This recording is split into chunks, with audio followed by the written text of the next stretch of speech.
One night I was with my girlfriend in bed and we started making out. We were pretty drunk and she kept looking over in the corner of the room. She said she saw a man in a hat standing there and got super upset and kept saying, "He's right there. Tell me you see him," like almost in tears. Now her family had warned me that she had an evil spirit attached to her and that while she was growing up, wild stuff would happen, like pictures flying off the wall and just really weird stuff when she was really emotional. I figured she had just been told this by her family growing up, that she had some spirit attached to her or something, and came to believe it herself and believed that she could see ghosts and stuff. So anyway, back in the room, she got really worked up, got out of bed and went downstairs to the bathroom. Me being me, I figured it would be funny in the dark house to hide in a little crawl space room beneath the stairs and give her a jump scare when she would get out of the bathroom. I get on my knees, go into the crawl space, and it's all pitch black, right? So I'm sitting there maybe 10 seconds and I hear a voice right beside me say in a twisted, demented voice, "Girlfriend's name's dead." It gives me chills just typing this out. So naturally I busted out of the little room, kicked in the bathroom door and said we're leaving. Stayed at her friend's house that night. That's the only truly unexplainable and paranormal thing I've had happen to me in my adult life, and it made a believer out of me. There's another level to this reality, and sometimes it bleeds through. I admit I was drunk, but geez, man, I've been drunk before and never been whispered to by Satan. Side note, bad stuff follows her everywhere. She goes and anyone involved with her ends up dead or really bad off. I cut things off shortly after. I started giving credit to what her family was trying to tell me. I was 6 and this was sometime either in late September or early October 1994, because it was still warm enough to have the windows open, but none of the Halloween stuff was out yet. We had just moved into a house that was owned by only one other family since it was built in the 70s, and unknown to me and my siblings. The man of the house passed away in my sister's room back in '89. I was in my room with my brother. He was sleeping on the lower bunk while I was still up playing with some action figures when I saw a man standing in the hallway outside my door, and then he kind of faded away because I could see the pictures on the wall behind him, though him. I ran out of my room so fast to cry and tell my parents what I saw, and they just told me I was dreaming or something. It would happen again every few days, and it was a quick glimpse before he faded away. And it was always upstairs in the hallway at that point. What really scared me and convinced me that ghosts were real was a few years later. I had just turned 10 and was playing with my Game Boy on the couch in the family room. All of a sudden, everything got dead silent.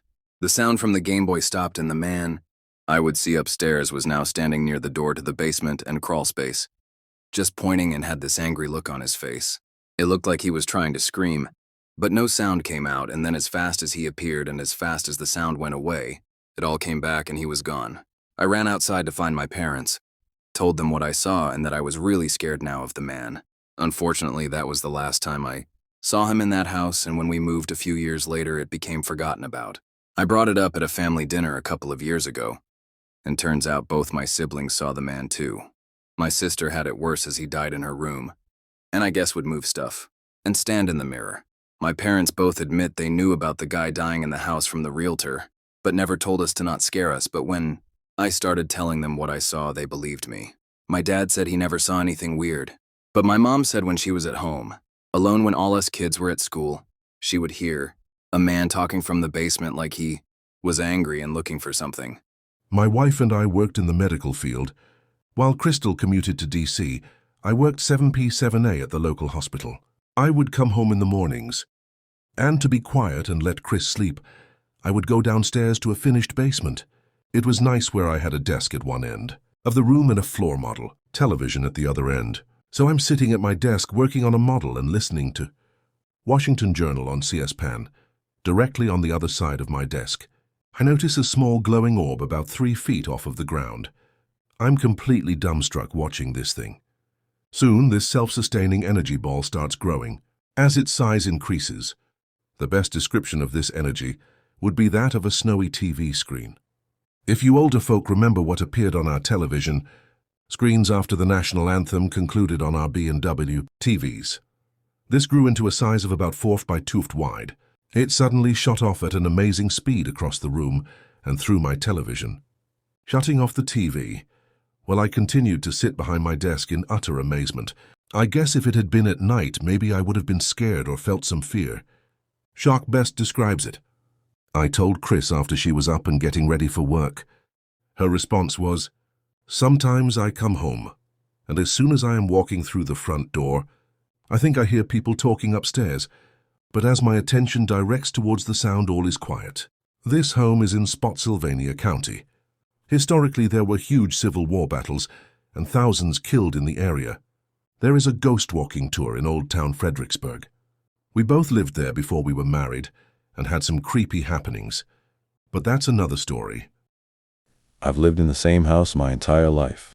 Me and my family have had many experiences with unexplainable events and odd figures seen lurking around. I've always kind of believed in ghosts, but it was more of a joke to me at the time. However, I think the event that really genuinely had me believing in ghosts was just after my sister had moved back into our house. For whatever reason, her return seemed to stir up activity in the house.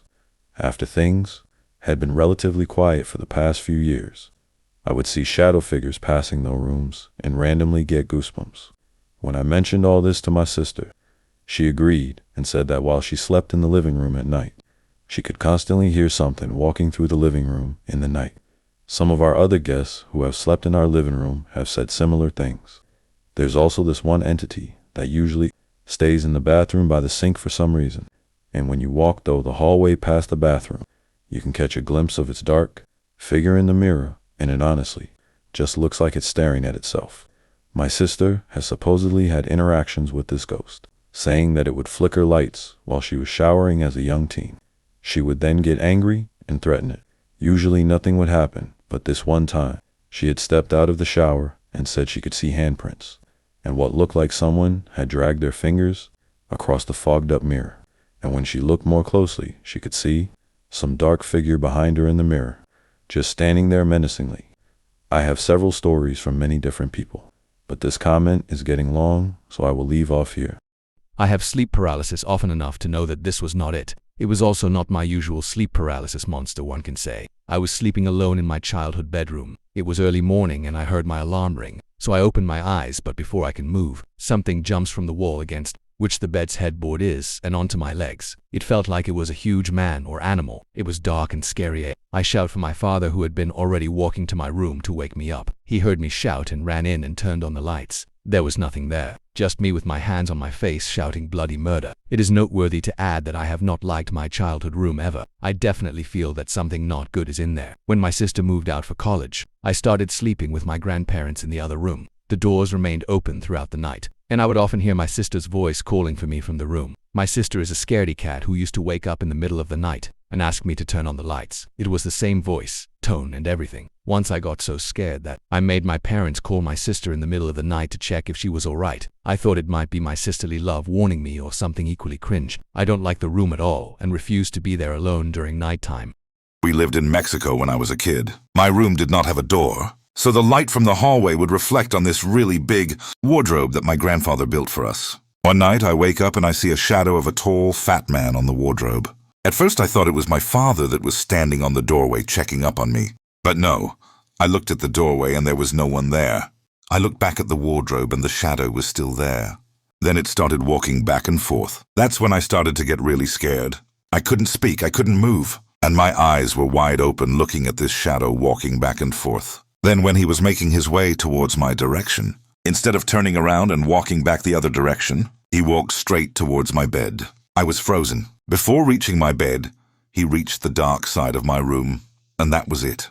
The day after, when I was telling my mom, she looked at me and said, "I know what you mean. I've seen it too." That's the moment that made me a true believer.